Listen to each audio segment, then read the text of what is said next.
La política monetaria en la mayoría de los países del mundo está llevada a cabo por los bancos centrales. En el caso de la Argentina ocurre lo mismo. Tenemos un banco central que fue creado tempranamente para lo que es las políticas activas del Estado en 1935 por dirigentes políticos liberales que en ese entonces gobernaban la Argentina después del golpe de 1930, golpe de Estado contra Irigoyen, y que contrariando esos dirigentes su propia ideología contra el intervencionismo estatal en materia de regulación de la actividad económica, dictaron una serie de medidas para recuperar la economía argentina golpeada por la crisis de 1929. Una de esas medidas fue la creación del Banco Central. Ese Banco Central originalmente en su primera versión tenía una carta orgánica, es decir, una línea de acción, que era la transcripción del inglés de lo que era la carta orgánica del Banco de Inglaterra, que es como se denomina el Banco Central de ese país. Después fue modificándose a través del tiempo, agregándosele nuevas funciones y actividades. El Banco Central es el banco de bancos, es la institución que regula el funcionamiento del sistema financiero de todo país. Eso es lo que es el Banco Central de la República Argentina para nuestro país. Es el representante del Estado argentino ante el exterior, actúa como tesorero cuando el Estado argentino tiene que responder por sus deudas o tomar como Estado créditos en el exterior. Todas las normas que dicta el Banco Central a través de documentos que normalmente se conoce con el nombre de comunicados tienen fuerza de ley para los bancos, compañías de seguros, todo el sistema financiero. Ahora, el objetivo originario, central, que hace a la política monetaria del Banco Central es la creación del dinero de curso legal, de curso forzoso, el dinero llamado fiduciario, con C, el peso, como se lo denomine dentro de nuestro país, la creación y el cuidado del valor de ese dinero. Tengan ustedes en cuenta que el dinero de todo país tiene una serie de propiedades que lo caracterizan. Sirve como medio de cambio, es decir, sirve para la compra o venta de productos, sirve como medio de pago, en el sentido que permite cancelar deudas, sirve como unidad de cuenta, porque permite medir el valor de los bienes y servicios que llegan al mercado bajo la forma precio, y una característica muy importante, sirve como reserva de valor. Es decir, quien posee dinero conserva poder adquisitivo para hacer compras u operaciones con ese dinero. Cuando el dinero de un país no tiene todas esas funciones, está lesionado de alguna manera la independencia política y económica de ese país, en definitiva su soberanía.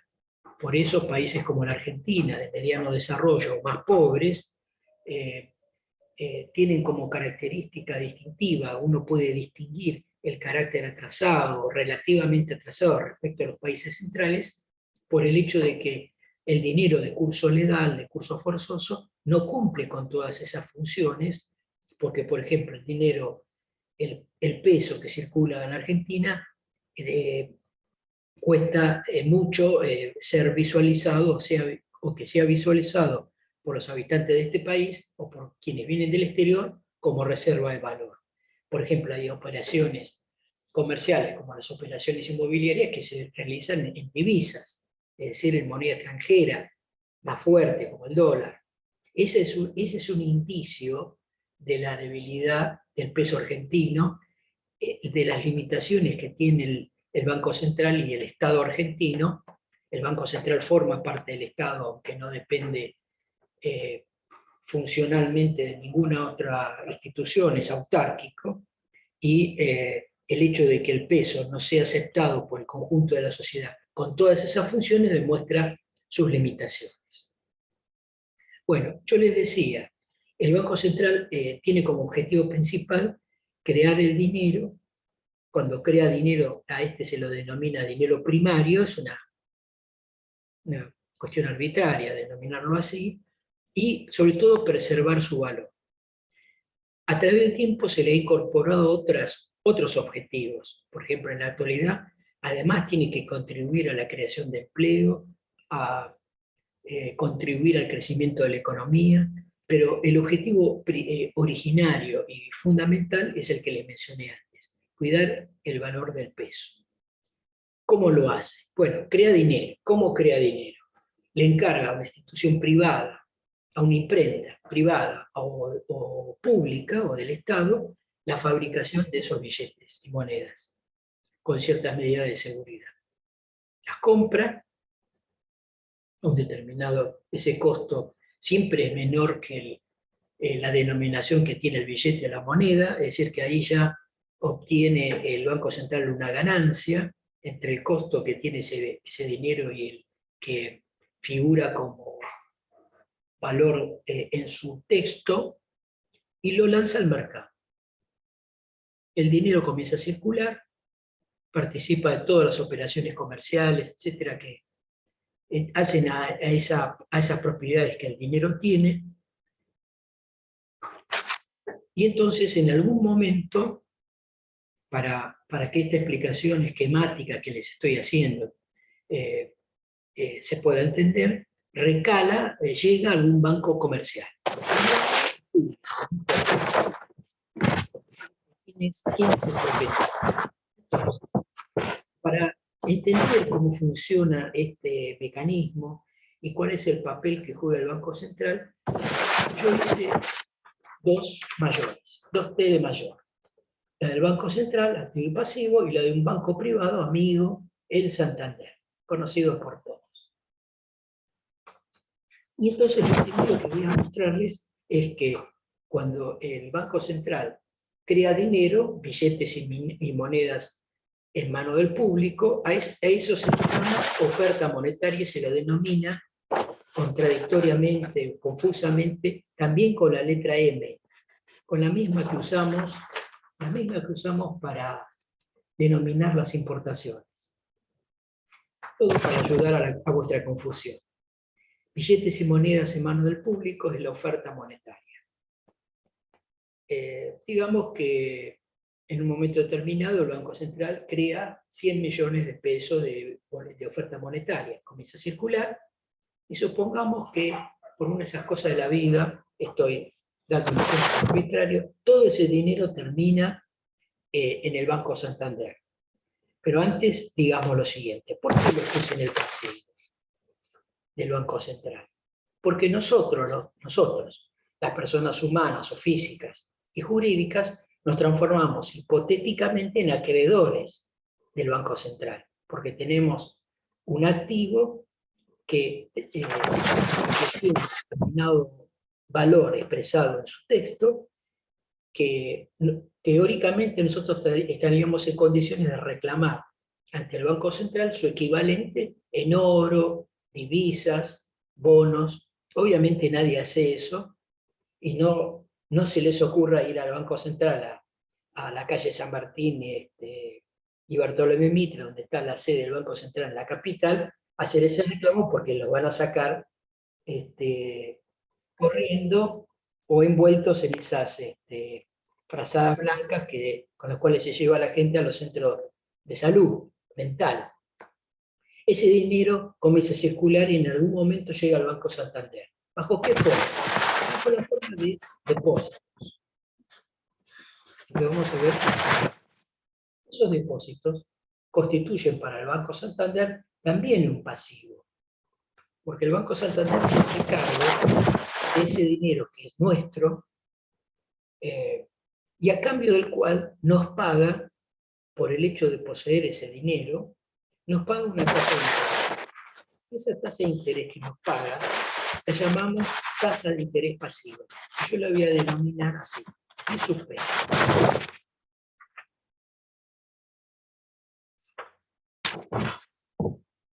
¿Cuál es el negocio del Banco Santander?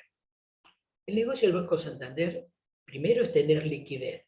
Liquidez quiere decir tener dinero, pero no en su poder, sino hacerlo circular para obtener un beneficio.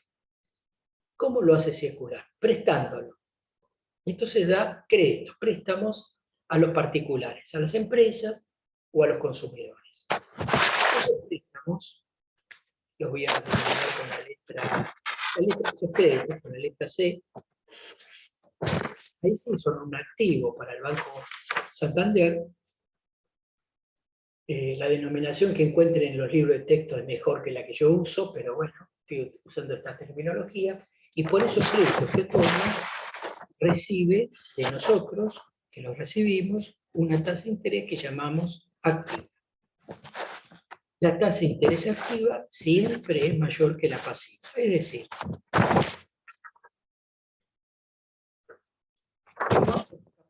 el banquero, no existe un banquero que pierda dinero, nunca. Es en la única actividad capitalista de la cual estamos seguros que nunca va a perder. Por el papel que juegan los bancos como intermediarios de la actividad comercial y económica en general, jamás pierden. Siempre tienen algún tipo de mecanismo por el cual obtienen un beneficio. Es por lo tanto, la actividad más segura y al mismo tiempo, para los particulares, para nosotros, es la más riesgosa. Ahora vamos a ver. Bien, entonces de nuevo, cuando el Banco Central crea dinero, a ese dinero lo llamamos en la literatura económica dinero primario. Cuando el Banco Santander u otros bancos dan créditos, también crean dinero. Es más, el dinero que circula en la economía es dinero que es creado más que nada por los bancos comerciales, más que por el Banco Central. A ver si se entiende la idea. Si el Banco Central creó 100 millones de pesos y arbitrariamente, hipotéticamente, ese dinero termina como depósitos en el Banco Santander, si el Banco Santander presta esos 100, en la economía va a haber 200 millones, los que creó el Banco Central y los que prestó el Banco Santander. Es decir, hay una creación de dinero de 200 millones. Son los mismos billetes. No es que el Banco Santander le encargan a una imprenta fabricar esos 100 millones adicionales. Son los mismos billetes que juegan los dos roles de depósito y de crédito. Esto que parece tan fantasioso, uno lamentablemente como cliente de un banco comercial se da cuenta que es así por el descalce, es decir, por la distinta el nivel de vencimiento que tienen los depósitos y los créditos. ¿En qué sentido? Que cuando la gente pierde confianza en un banco, por ejemplo en el Santander o en el conjunto de bancos, ya tenemos una crisis financiera global, ¿cuál es lo típico? Que vaya a ese banco o bancos a reclamar por sus depósitos que han vencido, por ejemplo. Y ahí la gente descubre, cuando el fenómeno es masivo, no individual, que el banco no tiene ese dinero, porque lo prestó, porque son los mismos billetes. Y es ahí cuando entonces el Banco Santander, como banco de bancos, tiene que salir en el rescate del Banco Santander, si puede lo salva y si no, se va a la quiebra. Y los depositantes se quedan con la ñata contra el vidrio de esos impresionantes edificios que construyen los bancos, los banqueros, cuando instalan un banco, con el propósito no ingenuo de mostrar al cliente la fortaleza del banco. Ustedes nunca van a ver un banco comercial de cualquier origen con paredes delgadas, con edificios modestos. Siempre van a ver edificios que son imponentes ante los ojos del cliente. No es ingenuo eso. Tiene la intención de mostrar la supuesta fortaleza que tienen los bancos, crear confianza. Cuando vos necesitas crear confianza es porque hay algún elemento objetivo que hace que uno pueda desconfiar del sistema financiero. Por ejemplo, en esos casos, por su endeblez, porque el funcionamiento del sistema es tal que el dinero nunca está en el lugar que uno supone que está, circula.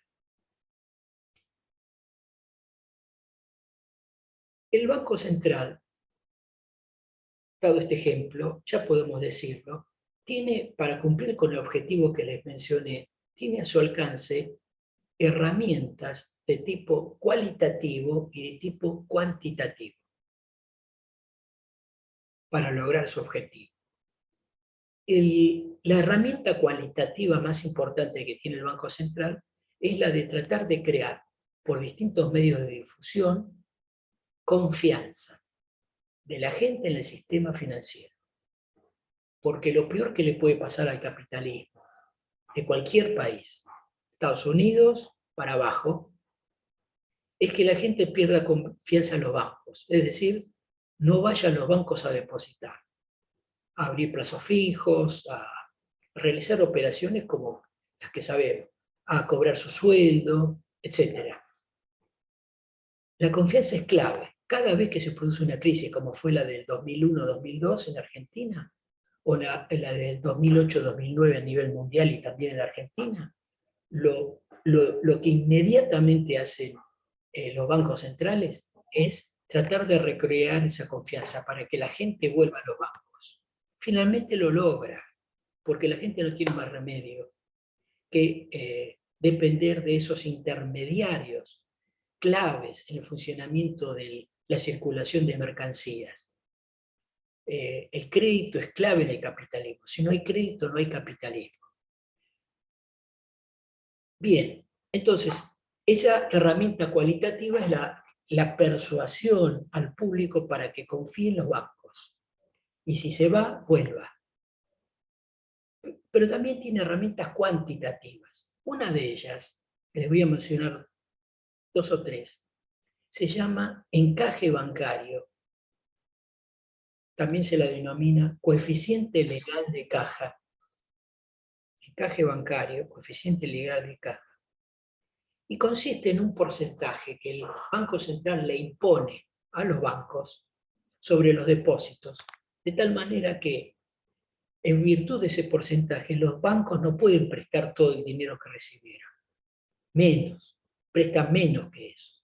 Es decir, supónganse, hipotéticamente, supónganse que el encaje bancario fuera uniformemente para todos los bancos, no lo es en la realidad, porque el Banco Central hace encajes diferenciales según el tipo de banco, la región del país, del 10%.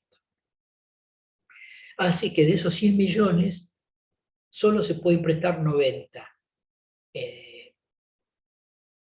en el extremo de la situación. 10 millones, ese encaje, se transforma en un activo del Banco Santander que físicamente y contablemente tiene que depositar en el Banco Central. Es un activo para el Banco Santander, es dinero que el Banco Central no le permite prestar y se transforma entonces en un pasivo, en una deuda, una obligación, mejor dicho, que tiene el Banco Central con los bancos comerciales. La oferta monetaria más ese encaje constituyen un conjunto de billetes y monedas que llamamos la base monetaria. La base monetaria. Oferta monetaria más los encajes. Es la base monetaria. Entre la base monetaria y la oferta monetaria hay una relación llamada el multiplicador de la base monetaria, que es un coeficiente, un número que varía a través del tiempo, que muestra el impacto que tiene uno sobre otro, es decir, como cuando cambia la base monetaria, cómo impacta en la oferta de dinero. se llama multiplicador. Ese multiplicador ustedes en los libros de texto probablemente lo tengan desarrollado. No es un número arbitrario, sino que surge de la conducta de los particulares, de nosotros. Por ejemplo, muestra en su construcción la tendencia que tenemos nosotros como personas de tener dinero en efectivo en nuestro poder, en nuestro bolsillo, versus depositar en los bancos. Esa relación forma parte del multiplicador. Y como ustedes se imaginarán, como son decisiones sociales, pero también individuales, el Banco Central puede persuadir, inducir, los bancos comerciales también, para que nosotros pongamos todo el dinero en los bancos, pero no lo puede controlar en forma absoluta. Es decir, que hay un elemento de incertidumbre en ese multiplicador. Bien, entonces les acabo de mencionar una herramienta. ¿Cómo funciona esa herramienta? ¿Cuál es la finalidad? Bueno, si el Banco Central quiere que haya más liquidez en el mercado, es decir, que los bancos comerciales presten más, baja ese encaje del 10 al 7.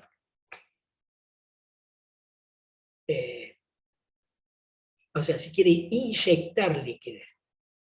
Si quiere secar la plaza, ese es el término, ¿sí? Es decir, absorber liquidez, sube el encaje. Depende de cada circunstancia histórica de la política del Banco Central. Un comentario.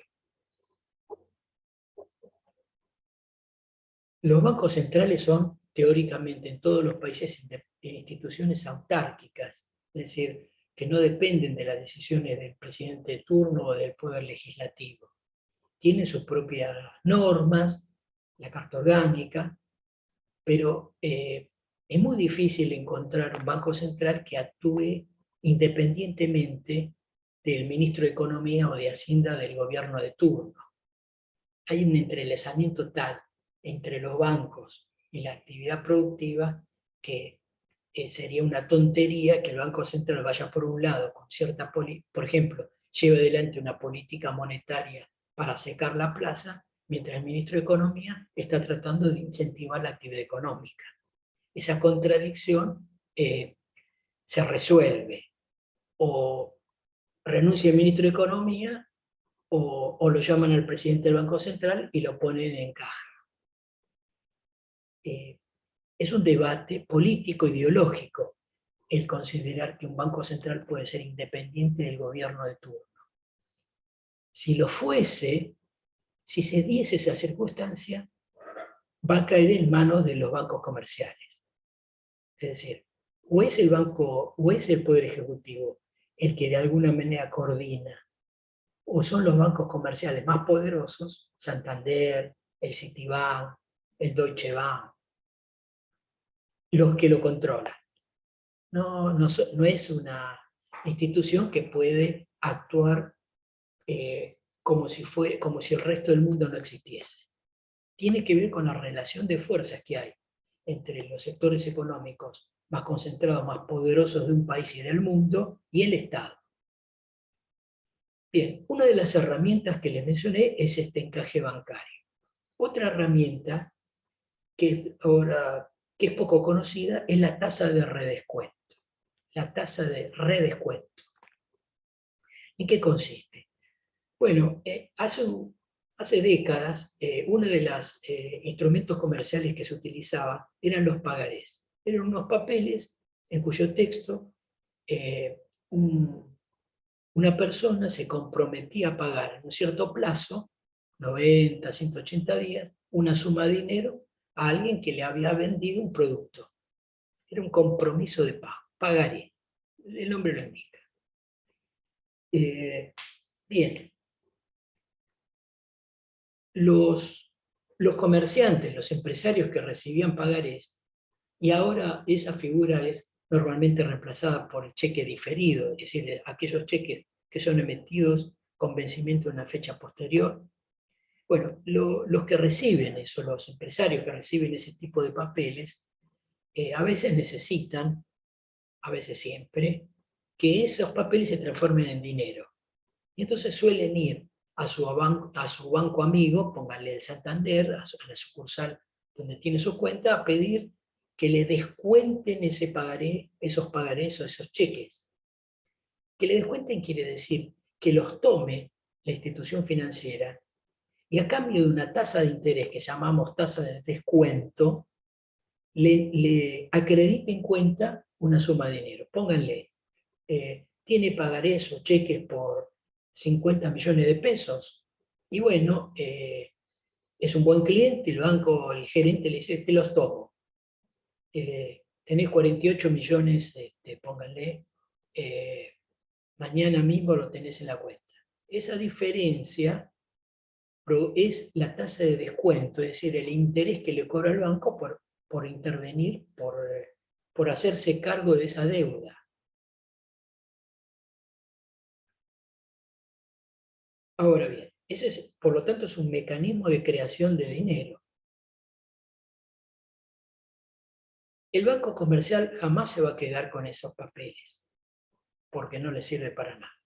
Va al Banco Central y repite la misma acción. Le dice al Banco Central, tomame por favor estos papeles. Si al Banco Central le interesa inyectar liquidez, los toma y le cobra una tasa de interés que llamamos tasa de redescuento. Obviamente esa tasa de redescuento es menor que la tasa de descuento, porque si no el banco pierde, y los bancos nunca pierden. Hace que el Banco Central, subiendo o bajando la tasa de redescuento, castiga,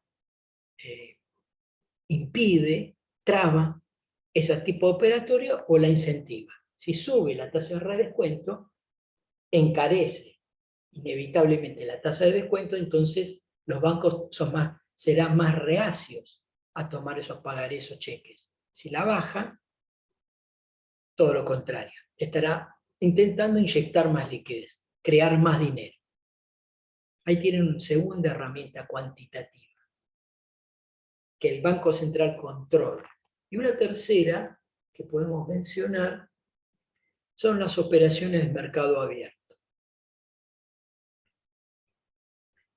Es el negocio más antiguo que tienen los bancos comerciales en su relación con el Estado. Las operaciones de mercado abierto son la compra y venta de títulos públicos. ¿Qué son títulos públicos? Son bonos, papeles que emite en este caso el Banco Central. Esos papeles tienen un texto donde el Banco Central se compromete en un periodo determinado a pagar por esa suma de dinero que representa el bono un rendimiento. El rendimiento figura en el texto del papel.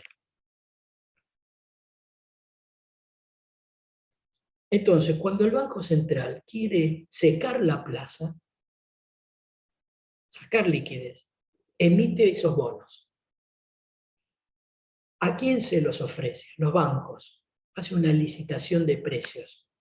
Los bancos aceptan o no, se presentan esas licitaciones. Es muy difícil, salvo que haya una crisis de desconfianza generalizada, que los bancos comerciales no se presenten a ese tipo de negocio, porque es un verdadero negocio espectacular. Se presentan, ofrecen comprar más o menos de esos bonos, el Banco Central elige a quién se los da, quién se los vende, y el banco comercial los compra, los paga. Ese dinero vuelve al Banco Central. El Banco Central, cuando recibe dinero, lo destruye, deja de circular, está secando la plaza. Al contrario, si el Banco Central quiere inyectar liquidez, le ofrece a los bancos comerciales comprarle los bonos que tienen en su cartera, en su activo. Cuando los bancos le venden esos bonos, el Banco Central se los paga, está inyectando liquidez. Así que eso es una herramienta que juega. ¿Qué hacen los bancos comerciales con los bonos? Varias cosas. Pueden esperar a que venzan cada uno de los cupones, las cuotas partes de esos bonos, y cobrar ese rendimiento, o los pueden vender comprar y vender en la bolsa de valores, en lo que se conoce con el nombre de mercado secundario, la bolsa de valores, como hay en Argentina, como hay en todos los países.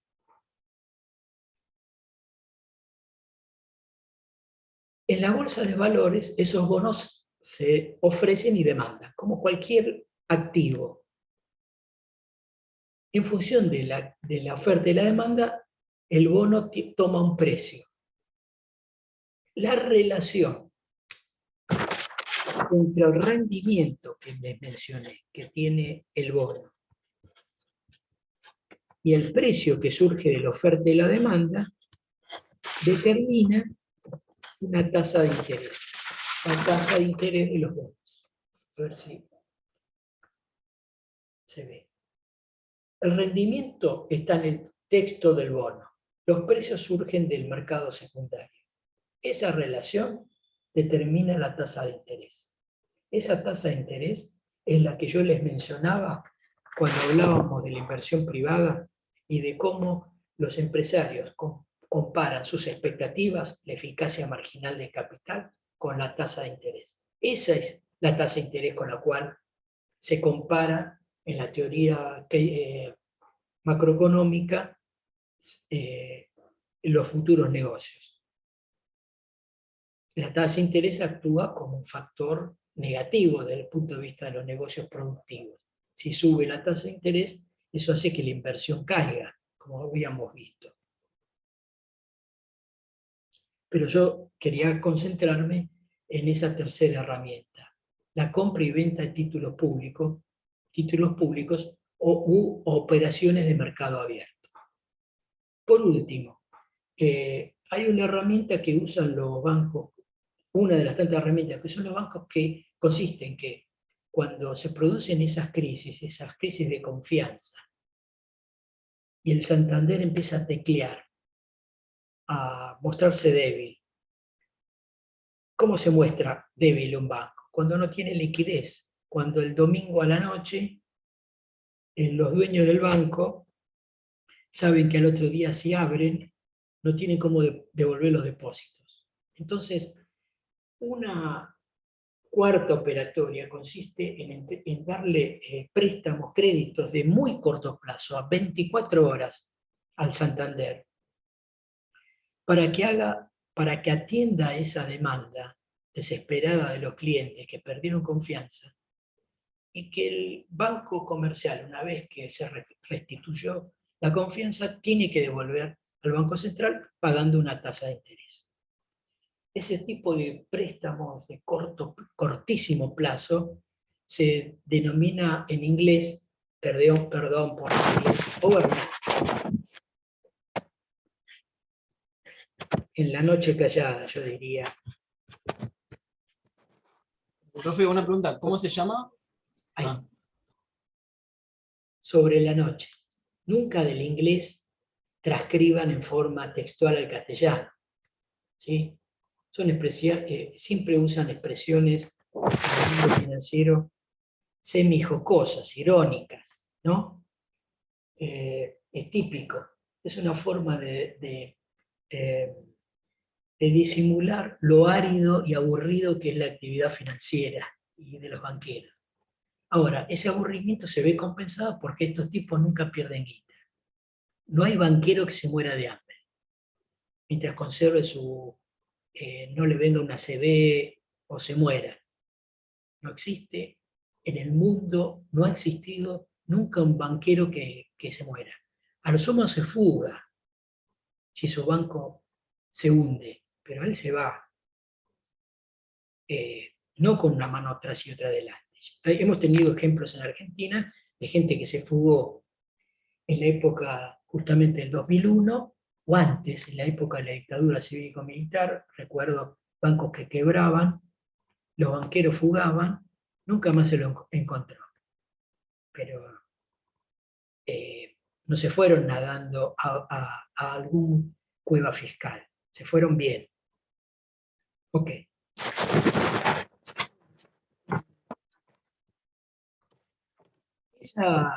Esas posibilidades que tiene el Banco Central de intervenir en el sistema financiero son posibilidades que le da un poder absoluto, nada que ver. A pesar de todo lo que les he dicho, lo cierto es que existen situaciones que el Banco Central no puede controlar y que muestran en realidad todo lo contrario, el grado de debilidad que tiene la autoridad monetaria frente al movimiento de capitales. Ni que hablar. En el último periodo histórico, digamos, desde que fue presidente de los Estados Unidos, a lo mejor oyeron hablar Ronald Reagan, y de esta deben haber escuchado, Margaret Thatcher como primer ministro de Gran Bretaña, 82, Guerra de Malvinas, época en la cual se inició una ofensiva desde esos gobiernos hacia su propia población y después a nivel mundial de debilitamiento de todas las resistencias populares a que el capital avanzara arrasando derechos populares de trabajadores. Y esa situación se ha mantenido a través del tiempo y recién ahora aparece en algún tipo de sublevación popular o algún tipo de cambio como la que expresa.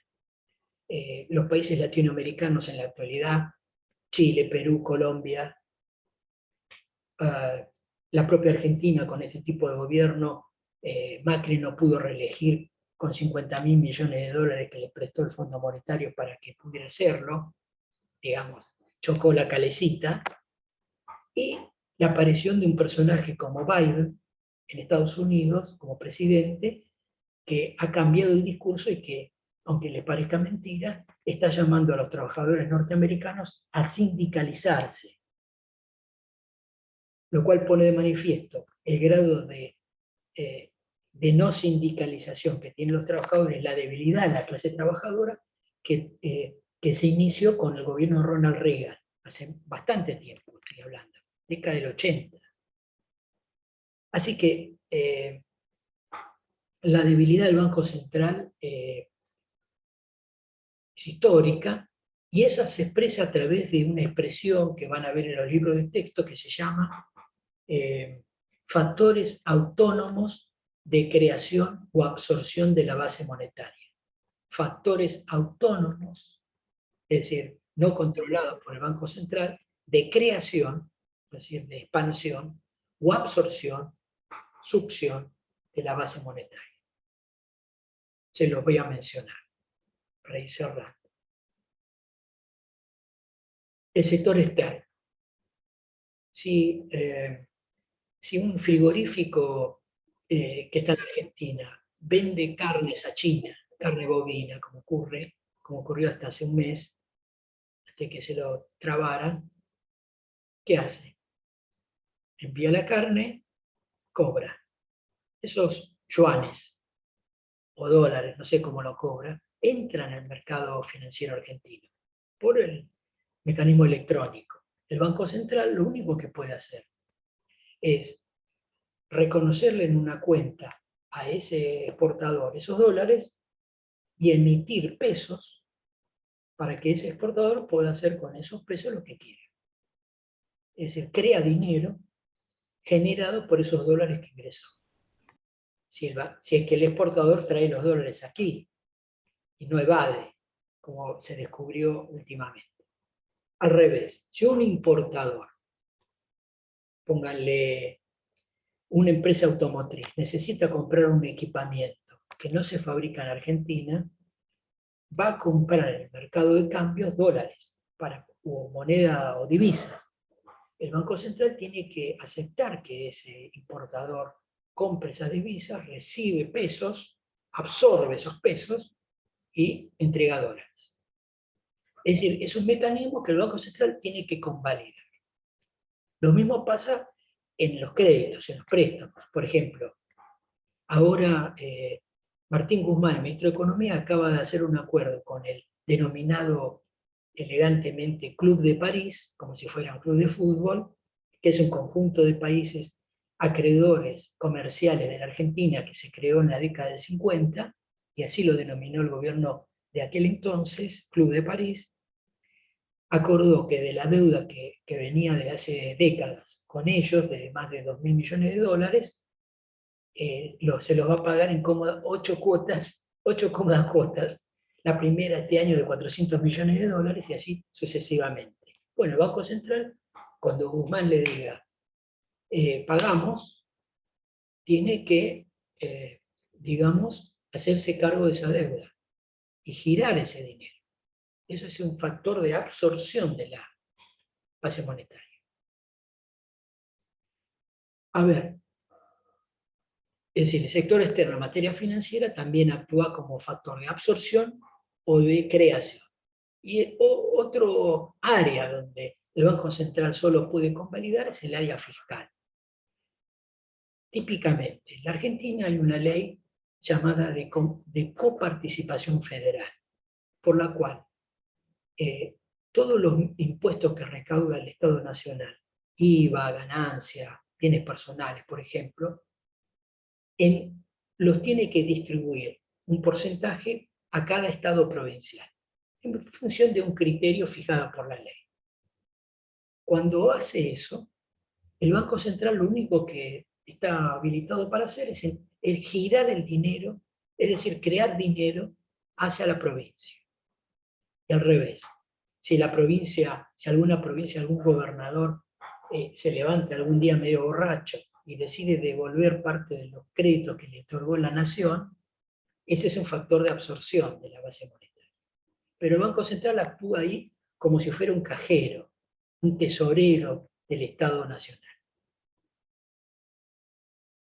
Bien. Dicho todo esto, me resta decirles lo siguiente.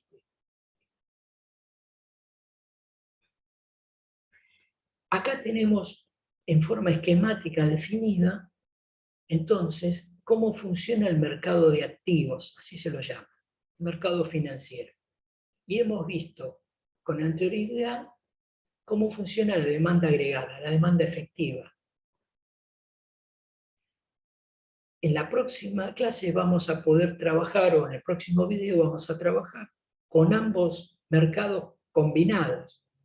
Es decir, que hemos ido de lo más abstracto de la economía a elementos más concretos. Y vamos a poder trabajar ya con, intentar trabajar con una economía abierta. Hemos visto por ahí cuando vimos exportaciones e importaciones los regímenes de tipo de cambio, si no me equivoco.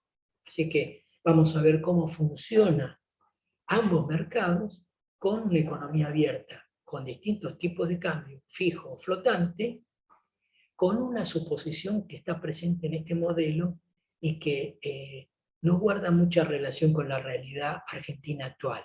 ¿Cuál es? Que en el modelo, por razones de explicación del funcionamiento de las variables, se supone que la entrada y salida de capitales es libre. Es decir, que como ocurría en buena parte del gobierno de Macri, si alguien trae capitales a la Argentina para comprar acciones o empresas, después se puede retirar al otro día sin problemas. Después, alguno de los ministros de Economía de Macri tuvo que restringir esa salida de capitales porque produjeran esos movimientos bruscos de capitales produce en Argentina y en cualquier país del mundo, por más poderoso que sea su Estado, cimbronazos en el tipo de cambio. Así que lo normal que uno observa en los países, por más débil que sea el gobierno, es un control a la libre movilidad de capital.